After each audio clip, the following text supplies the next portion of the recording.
मीरा भाईंदर शहराचे प्रथम आमदार आणि खऱ्या अर्थाने हा मीरा भाईंदर शहराचे शिल्पकार विकास पुरुष श्री गिल्बर्ट जॉन मेंडोसा यांची आज 73वी जन्मदिवस आम्ही साजरा करतोय।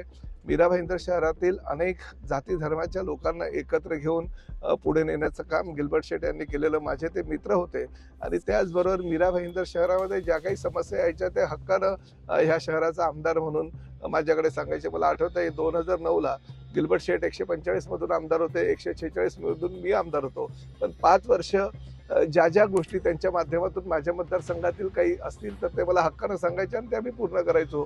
मी काही आमच्या शिवसैनिकांच्या समस्या असेल ते त्यांच्याकडे सांगायचो, तेही ते पूर्ण करायचं। म्हणजे राजकारण ह्या शहरामध्ये 2000 ते 2014च्या दरम्यान कधी झालंच नाही। आम्ही एक दुसऱ्याला साथ करून भले वेगवेगळ्या पक्षाचे होते, ते त्यावेळेस राष्ट्रवादी काँग्रेसचे होते, मी शिवसेनेचा होतो, परंतु आम्ही पक्षीय राजकारण विकास कामांच्या बाबतीत कधीच केलं नव्हतं। त्यामुळे तो एक सुवर्ण काळ आमच्यासाठी 2009 ते 2014चा होता। आणि आज नगराध्यक्ष म्हणून काम करत असताना, सरपंच म्हणून काम करत असताना अतिशय चांगलं काम त्यांनी या शहरासाठी केलेलं। त्यांची लाडकी मुलगी कॅटलीन परेरा ही सुद्धा या शहराची महापौर होती आणि महापौर पदाच्या कार्यकाळामध्ये तिने सुद्धा खूप चांगलं काम केलंय।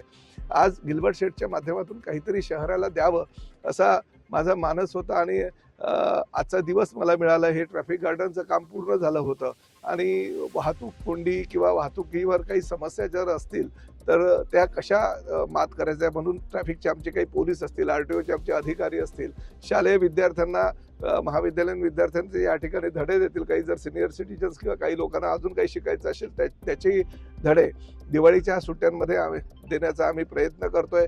आणि आज ह्या सुंदरशा असे ट्रॅफिक गार्डनचं उद्घाटन माझी महापौर आणि गिल्बर्ट शेठची मुलगी कॅटलीन परेरा आणि त्यांच्या परिवारातील सगळ्या सदस्यांच्या शुभ हस्ते आम्ही केलं आणि त्याचं लोकार्पण करतोय।